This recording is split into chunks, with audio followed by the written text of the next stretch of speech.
Welcome to my laundry closet. Today I'm going to give you a tour of this little closet off of my kitchen.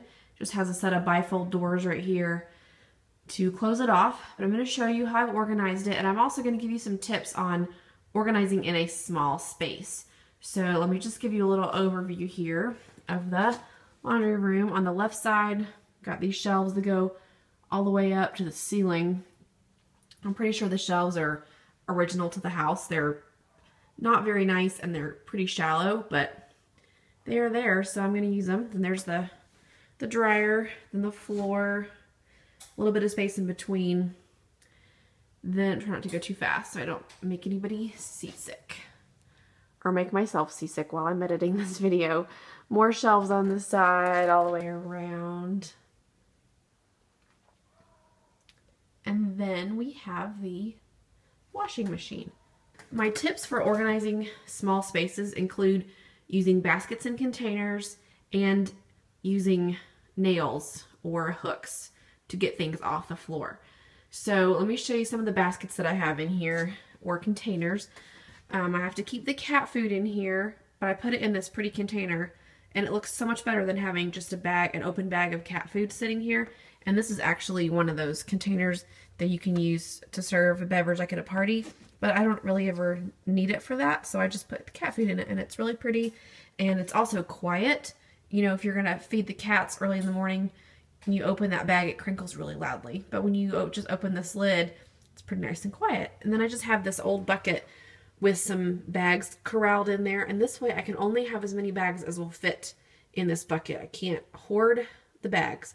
I don't know what it is, but I love to hang on to Bath & Body Works bags and Body Shop bags and all of those, and there's just no need to. So gave myself a bucket, and I can only fill it that full.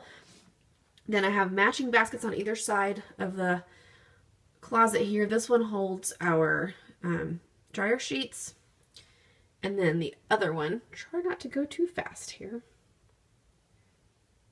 And then the other one over here holds cat accessories, kitty treats, their extra toys, if they have any medicine, and then I have an extra food dish that I use when we go away.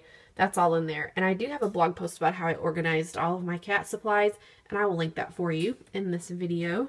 And then this basket right here I've had forever, and I have containers within a container. I have two of these little buckets that hold extra grocery bags that I use when I clean out the cat's litter box, and then there's some bleach in there, and then these are just sample detergents that I get in the mail.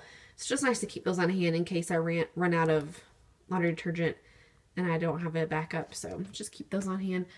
And then I have a basket up here that corrals smaller things that would kind of fall off this shelf up here. So I've got some extra hand soap, and then the hand soap refill, and plastic wrap, and sandwich bags and stuff like that that I keep on hand. So those are some of the baskets that I have in here. And then you can see this hook right here that has my dry Swiffer on it, and then a cat toy.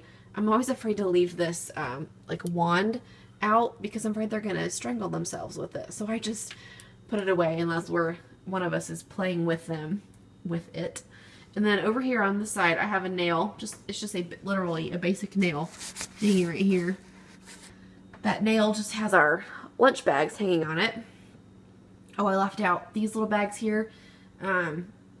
Just have extra things you might keep in the garage. We don't have a garage, so pest control and mounting supplies, like for hanging things on the wall, things that my husband has purchased or is using, I just put them up there and away from our food. So those are corralled there. And then even like this random piece of tubing that I don't know what it's for, but I'm sure Paul does.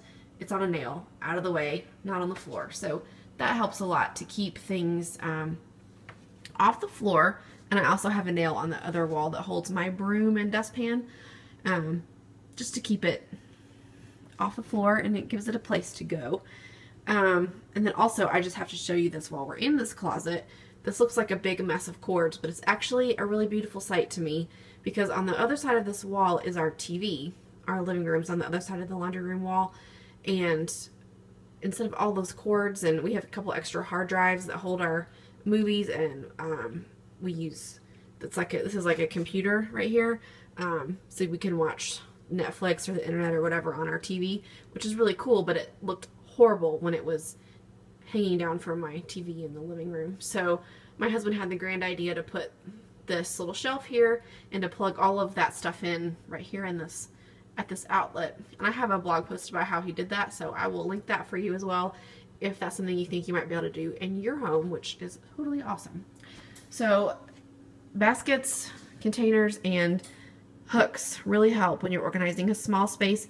But the other thing is to make it pretty. No matter what kind of space that you're working with, this room is really ugly on its own because the shelves are, I don't know if you can even see, like they were painted in a really quick fashion, and they're just kind of gross. So I just put some soft touches in here to make this room feel a little more loved. So like having the placemats on the washer and dryer not only keep them clean from drips that come down off of the detergent bottle, but it also just makes it feel warm and kind of nice. I even put a rug down here on the floor to kind of warm it up. And also the cats like to come in here and scratch on this rug because it's an old rug and I don't mind, so it's in here for them. And then just having like little printables. I found that on Pinterest. This home has endless love and laundry. So very true. And then a reminder to check your pockets. And then this sign that it doesn't actually match my home decor, but it's just so awesome. My mom got it for me a couple years ago. Save the drama for your mama. Yes, please. So if you have a little space or an ugly closet that you access on a daily basis, I just encourage you to get it organized. Use some baskets and some hooks and put some little touches of decor in it to make it feel a little happier for you while you're in there doing your work. I hope you enjoyed this video. Thank you so much for watching, and I would love it if you would subscribe to my channel so you can see more videos like this. I hope you are having a great day. Take care, and I will talk to you next time.